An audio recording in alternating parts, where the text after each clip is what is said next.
वंसगाव येथे छत्रपती शिवाजी महाराज जयंतीनिमित्त शिवशाहिरी पोवाडा कार्यक्रम उत्साहात पार पडला.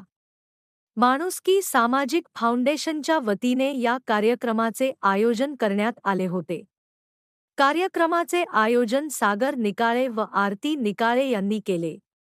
यावेळी शिवशाहीर स्वप्नील डुंबरे यांनी गाथा शौर्याची शिव व शंभूची हा पोवाडा दमदार शैलीत सादर करत उपस्थितांना मंत्रमुग्ध केले. कार्यक्रमाला प्रमुख अतिथी म्हणून डॉक्टर सेफालीताई भुजबळ उपस्थित होत्या. त्यांनी राष्ट्रपुरुषांच्या विचारांचा जागर समाजात होत राहणे आवश्यक असल्याचे सांगितले.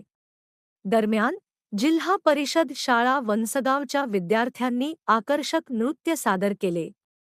जय भवानी जय शिवाजीच्या घोषणांनी परिसर दणाणून गेला. या कार्यक्रमासाठी निकाळे परिवार व वंसगाव पंचक्रोशीतील ग्रामस्थांनी मोलाचे सहकार्य केले. Cameraman Digital Shivswarajya News Niphad taluka प्रतिनिधी श्री उत्तम भीमराव जाधव.